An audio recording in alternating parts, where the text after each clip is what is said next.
It was a stormy night, the kind that silences the world with its relentless downpour and howling winds.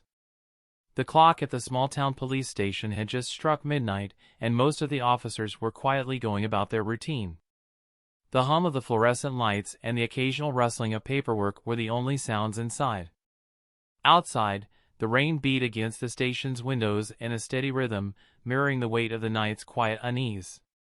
Suddenly, a flash of movement at the station's front doors caught Officer Sarah Miller's eye. She squinted through the rain-streaked glass, unsure of what she had just seen. "Did you see that?" she asked her partner, Officer Mark Peterson, who shook his head and returned to his late-night coffee. But Sarah's curiosity got the better of her. She approached the doors cautiously, only to gasp as the motion sensor lights illuminated the source of the commotion. There, on the wet concrete steps, stood a creature unlike any they'd ever encountered at a police station. A lone ocelot, its spotted coat drenched and muddied, stared back at her with wide, frightened eyes. Its slender frame trembled, and a noticeable limp suggested it was injured. "Mark, you need to see this," Sarah called out, her voice laced with urgency.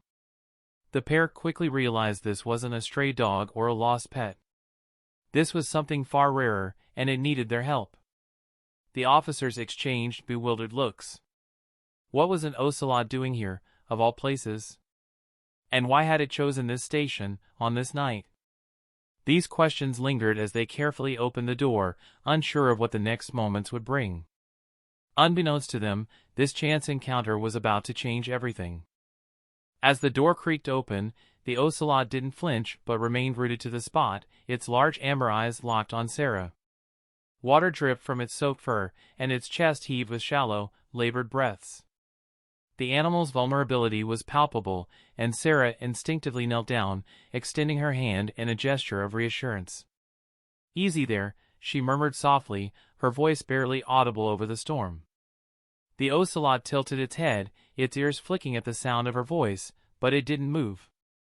Mark stepped closer, his earlier skepticism replaced with concern. "Is it hurt?" he asked, crouching beside Sarah. "Looks like it," she replied. "Look at its leg." The ocelot's hind leg was at an odd angle, with a gash that oozed blood, washing away in the rain. The sight made Sarah's heart ache. This was no ordinary stray animal. They were face to face with a wild creature, one that had somehow wandered far from its natural habitat and into their world. Mark's hand hovered over his radio. "Should we call animal control?" he asked hesitantly. Sarah shook her head. "By the time they get here, it might be too late. We need to do something now." The decision to act wasn't an easy one. A wild animal, especially one as rare as an ocelot, could be unpredictable. But there was something in its eyes, an unspoken plea for help that neither officer could ignore. Sarah grabbed her jacket from the back of her chair and slowly draped it over the ocelot. The animal flinched but didn't resist. It seemed to sense their good intentions. Carefully, she and Mark lifted it and carried it into the warmth of the station, their footsteps echoing down the empty hallway. As they set the ocelot down on a soft blanket in an unused office, Sarah spoke, more to herself than to Mark. "Why did it come here? Of all places?" Mark shrugged, his expression a mix of awe and confusion. "Maybe it knew we'd help." Little did they know, the mystery of the ocelot's arrival was only the beginning.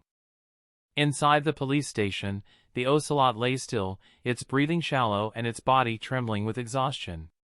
Sarah and Mark exchanged worried glances. They had never dealt with anything like this before. "We need help," Mark said, pulling out his phone. "I'll call the local wildlife rescue hotline." As Mark spoke to the dispatcher, Sarah focused on the ocelot. Its fur, though matted and soaked, bore the striking spotted patterns unique to its species. She noticed its paws were raw, likely from traveling long distances on harsh terrain. "You've been through a lot, haven't you?" she whispered, gently adjusting the blanket over it.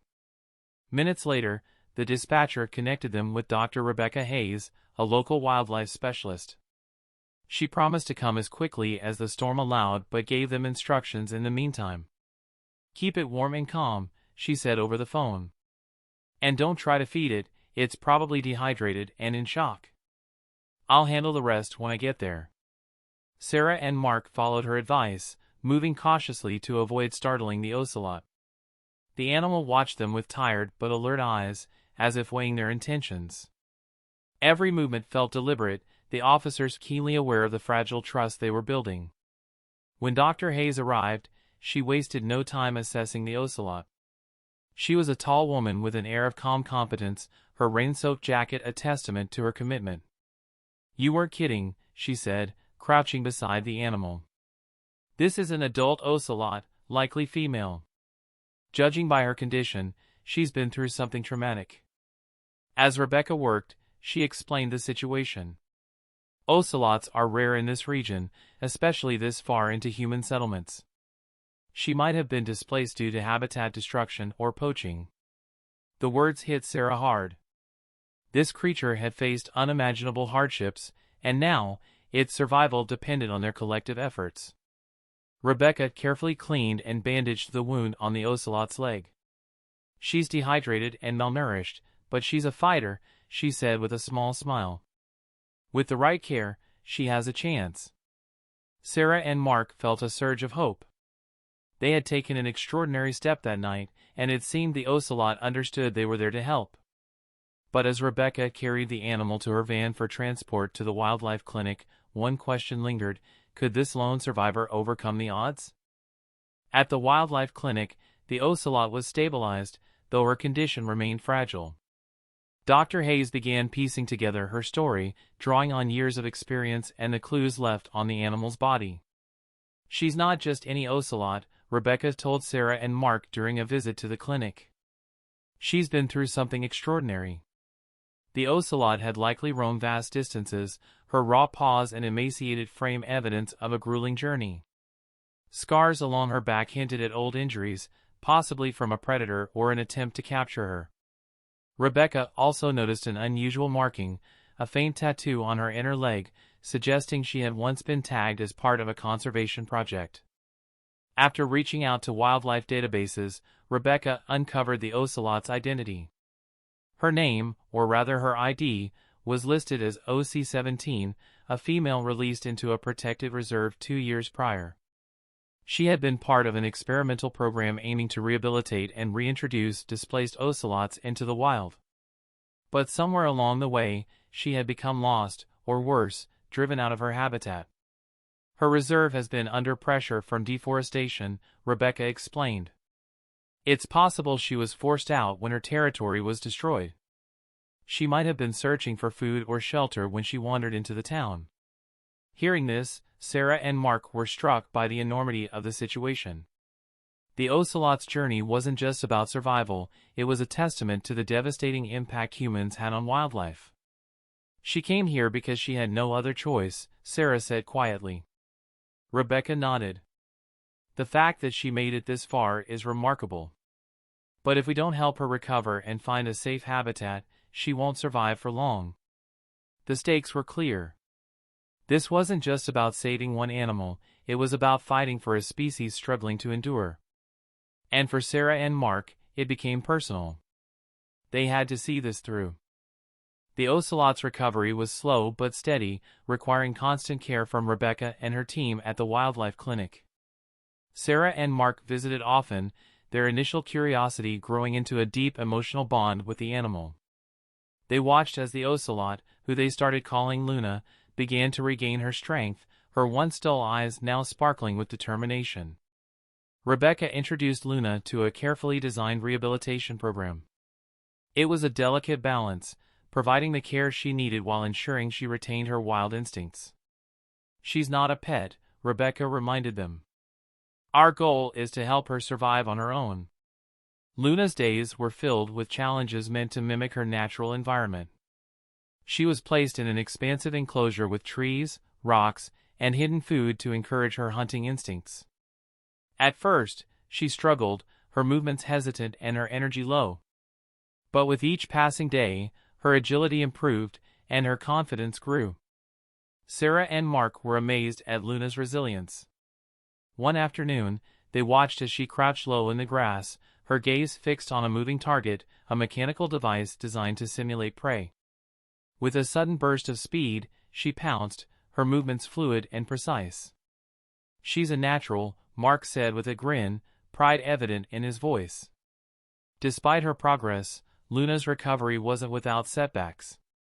One morning, Rebecca discovered Luna refusing food and limping again on her injured leg. Concerned, she ran tests and adjusted Luna's treatment plan. "She's not out of the woods yet," Rebecca said, her tone serious. The challenges only deepened the bond between Luna and her human caretakers. Sarah often found herself talking to the Ocelot during her visits, sharing words of encouragement as if Luna could understand. And in some ways, it felt like she did. Luna would meet Sarah's gaze, her eyes filled with a quiet strength that inspired everyone around her. As weeks turned into months, Luna began to thrive. Her coat regained its luster, her muscles grew stronger, and her hunting skills sharpened. She even developed a habit of climbing to the highest perch in her enclosure, where she would sit regally, surveying her surroundings like the queen of her domain. Rebecca finally brought up the next step, reintroducing Luna to the wild. "She's almost ready," she told Sarah and Mark. "But it has to be done right. If we release her into the wrong environment, all this work will have been for nothing." It was a bittersweet moment for the officers. They had grown attached to Luna, but they knew her place was in the wild, where she belonged. They were determined to ensure her story didn't end in tragedy but in triumph. The day of Luna's release arrived with the crisp dawn of a new morning. Sarah, Mark, Rebecca, and a small team of wildlife specialists gathered at a protected reserve far from human settlements, chosen carefully for its rich biodiversity and minimal threats. Luna, now a symbol of resilience and hope, was ready to return to the wild. As they opened the transport cage, Luna hesitated, her amber eyes scanning the dense foliage ahead. For a moment, she turned back towards Sarah and Mark, her gaze lingering as if in silent gratitude. Then, with a graceful leap, she disappeared into the trees, her spotted coat blending seamlessly with the dappled sunlight. The group stood in quiet awe, their emotions a mix of pride and bittersweet farewell. "She's going to be okay," Rebecca said with a reassuring smile. News of Luna's journey spread quickly, capturing hearts across the community and beyond.